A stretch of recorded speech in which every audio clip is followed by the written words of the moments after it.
అదే RTV app వార్తల్ని క్షణాల్లో చదివే అవకాశం ఉంటుంది. ఒక న్యూస్ పేపర్, ఒక టెలివిజన్ ఛానల్ మీ చేతుల్లో ఎప్పుడూ ఉంటాయి.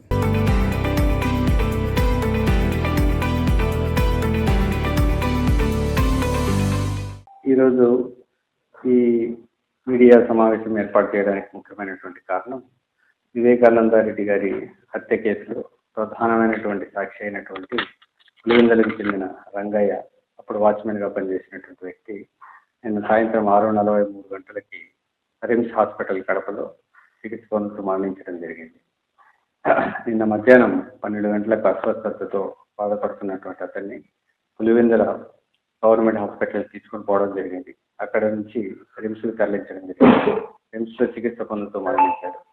ఈ యొక్క వివేకానంద రెడ్డి హత్య కేసులో ప్రధానమైనటువంటి ముద్దాయి చనిపోవడం హై ప్రొఫెషనల్ మర్డర్గా మనము అనుమానిస్తూ ఉన్నాము. దీంట్లో భాగంగా బ్యాక్గ్రౌండ్లో ఎవరి ప్రమేయం ఉంది, అదేవిధంగా ఈ అనుమానాన్ని అన్ని కోణాల్లో కూడా దర్యాప్తు చేయడం కోసము ప్రయత్నాలు చేస్తూ ఉన్నాము. దీంట్లో భాగంగా ఇంతకు ముందు కూడా ఇదే విధంగా ప్రధానమైనటువంటి సాక్ష్యం 2019 నుంచి 24 మధ్యలో 5 నుంచి 6 మంది చనిపోవడం జరిగింది. అందులో భాగంగా శంకర్ రెడ్డి 2019లో చనిపోవడం జరిగింది. అదేవిధంగా గంగాధర్ రెడ్డి 2022లో చనిపోవడం జరిగింది. వైఎస్ అభిషేక్ రెడ్డి 2024 సెప్టెంబర్లో చనిపోవడం జరిగింది.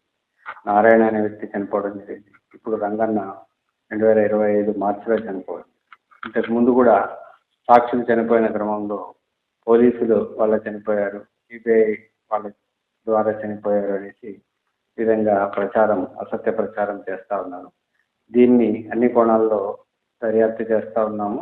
దీని వెనుక ఎవరున్నారు, ఎందుకు ఇలా చేస్తున్నారు, ఆ ప్రధానమైనటువంటి కేసులో భాగంగా దీన్ని కప్పిపుచ్చే ప్రయత్నాలు ఏమైనా జరుగుతున్నాయా అనే అన్ని కోణాల్లో కూడా ఈ కేసుని దర్యాప్తు చేయడం జరుగుతుంది.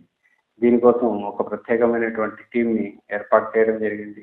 ఆ టీం సైంటిఫిక్గాను మిగతా అన్ని రంగాల్లో అన్ని డాక్యుమెంట్స్ని వెరిఫై చేయడం జరుగుతుంది. ఆ కేసు ఇన్వెస్టిగేషన్ని త్వరితగతిన కంప్లీట్ చేయడం జరుగుతుంది. అంటే ప్రధానంగా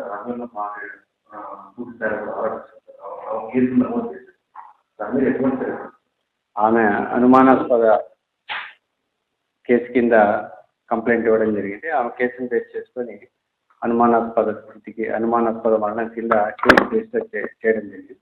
దీంట్లో వాస్తవాలన్నింటినీ కూడా అన్ని సైంటిఫిక్ యాంగిల్స్లో అనాలిసిస్ చేసి స్పెషల్ టీమ్తో అనాలిసిస్ చేసి బయటికి తీసుకురావడానికి ప్రయత్నం చేస్తాం. ఇప్పటివరకు ఇంకా ఈరోజే పోస్ట్ మార్టం కంప్లీట్ అయింది.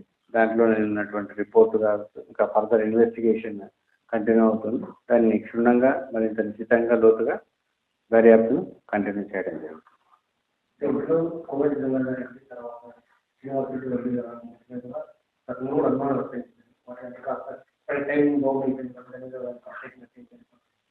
దాన్ని యాంగిల్లో కూడా వెరిఫై చేస్తాం. ఇంతవరకు ఎవరైతే చనిపోయారో ఆ దర్యాప్తు కంటిన్యూ అవుతుంది. వాటికి వీటికి ఉన్నటువంటి సంబంధాలు, ఈ సీక్వెన్స్ ఇవన్నీ కూడా కంటిన్యూ చేయడం జరుగుతుంది ఇన్వెస్టిగేషన్లో భాగంగా. దీని వెనక ఎవరున్నారు, ఎవరైనా ఉన్నారా అన్న ఆల్రెడీ ఆ వివేక హత్య కేసులో ఉన్నటువంటి ముద్దాయిల ప్రమేయం ఏమైనా ఉందా అనే యాంగిల్లో కూడా ఈ కేసుల యొక్క దర్యాప్తు కంటిన్యూ అవుతుంది.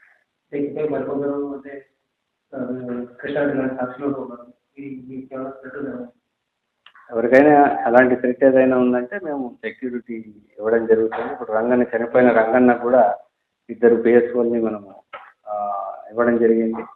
అప్పటి నుంచి ఇప్పటి వరకు కంటిన్యూ అవుతుంది. ఇంకా ఇప్పుడు కూడా ఎవరికైనా అలాంటి థ్రెట్ ఉందని భావిస్తే ఖచ్చితంగా వాళ్ళకి అన్ని రకాల రక్షణ, సహకారం, సెక్యూరిటీ అందించడం జరుగుతుంది.